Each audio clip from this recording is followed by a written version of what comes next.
27 000 flashs en un an à lui tout seul, ce radar de la 15 à hauteur de Pierrelet est le plus productif du Val d'Oise.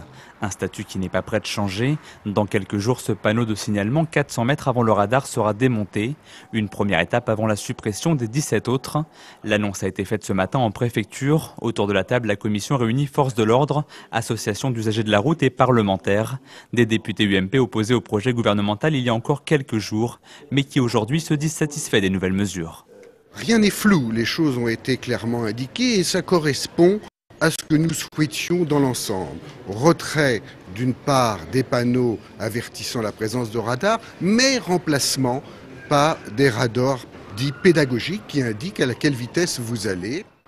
Des radars pédagogiques en remplacement des panneaux d'avertissement, voilà donc ce qu'attendaient les députés UMP. Une signalisation finalement toujours présente sur les axes autoroutiers. Là où ça se complique un peu plus, c'est sur le réseau secondaire. Il se peut très bien que les élus disent, ou que le maire on considère que la zone est trop accidentogène, qu'il n'y ait pas de radar, qu'il n'y ait pas de signalisation.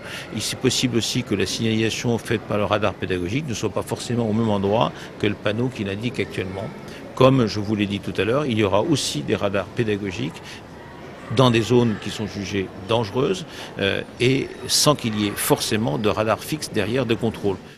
D'ici la mi-juin, les commissions de concertation divisées en groupes de travail devront faire leurs propositions quant à la future implantation des radars pédagogiques. Derrière ces mesures, l'objectif est de rendre les radars moins prévisibles pour que les conducteurs respectent mieux les limitations de vitesse. Pour rappel, sur les routes du Val d'Oise en 2010, 33 personnes ont trouvé la mort. Depuis le début de l'année, 16 ont déjà perdu la vie.